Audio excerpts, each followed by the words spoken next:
नमस्कार. शेत जमिनीचं प्लॉटिंग करायचंय किंवा घर बांधायचंय, मग वाट कसली बघताय? चला तर मग.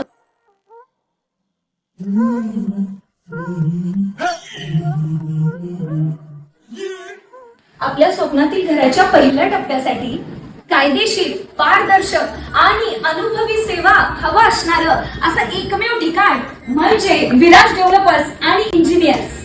इथे मिळणाऱ्या सर्व्हिसेस म्हणजेच बिगर शेती, गुंठेवारी, बांधकाम परवाना, जॉईंट व्हेंचर म्हणजेच जेवी, तसेच कायदेशीर कागदपत्रांची पूर्तता करायची असेल तर अनुभवी town planning certified engineer mister Rajesh Malvankar. तर एक वेळ यांच्या ऑफिसला नक्की व्हिजिट करा. Viraj developers and engineers. आमच्याकडे मिळतो अनुभव, पारदर्शक व्यवहार आणि वेळेचं भान. हेच आमचं वचन, काम आणि विश्वास. त्यासाठीच विराज डेव्हलपर्स अँड इंजिनियर्सचे मालक mister Rajesh Malvankar, certified engineer. तर ह्यांचा पत्ता आहे फॉर्च्यून प्लाझा, बालाजी मंदिर समोर, प्रेम कमल अपार्टमेंट, ओरॅकल हॉस्पिटल जवळ, इचलकरंजी. संपर्क आहे 9881645103. नुकत्याच संपलेल्या 2025 ते 26 या आर्थिक वर्षात सभासद, ठेवीदार, कर्जदार आणि ग्राहकांच्या बहुमोल सहकार्य व विश्वासाच्या बळावर आर्थिक टंचाईच्या आव्हानात्मक काळातही बँकेने उल्लेखनीय प्रगती साधली आहे. मार्च 2026 अखेर बँकेचा एकूण व्यवसाय 4869 कोटी रुपयांवर पोहोचला असून त्यामध्ये 2975 कोटी रुपयांच्या ठेवी आणि 1894 कोटी रुपयांच्या कर्जाचा समावेश आहे. बँकेचे भागभांडवल 81 कोटी रुपयांपर्यंत वाढले असून आर्थिक तरतुदीपूर्वीचा नफा 50.25% कोटी रुपये इतका नोंदविण्यात आला आहे.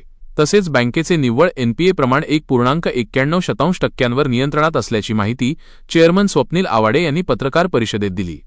माजी खासदार व संस्थापक चेअरमन कल्लापाण्णा आवाडे तसेच आमदार प्रकाश आवाडे यांच्या मार्गदर्शनामुळे बँकेची प्रगती सातत्याने होत असल्याचे त्यांनी नमूद केले. बँकिंग क्षेत्रातील व्याजदरांवरील तीव्र स्पर्धा, नैसर्गिक आपत्ती तसेच जागतिक पातळीवरील भौगोलिक राजकीय अस्थिरतेमुळे उद्योग, व्यापार आणि सेवा क्षेत्रात मंदीसदृश्य परिस्थिती निर्माण झाली होती. याशिवाय रिझर्व्ह बँकेने गत आर्थिक वर्षाच्या सुरुवातीलाच रेपो दर कमी केल्याने बँकांना ठेवी आकर्षित करणे आव्हानात्मक झाले. कर्जावरील व्याजदर कमी करताना ठेवींवरील व्याजदर तुलनेने कमी न झाल्यामुळे बँकांच्या नफ्यावर परिणाम झाल्याचेही त्यांनी स्पष्ट केले. दरम्यान बँकेने कर्नाटक राज्यातील चिक्कोडी येथे नवीन शाखा सुरू केली असून रिझर्व्ह बँकेकडून गुजरात राज्यात विस्तारास मंजुरी मिळाली आहे. त्यामुळे आगामी काळात अहमदाबाद आणि सुरत येथे नवीन शाखा सुरू करण्याचा बँकेचा मानस आहे.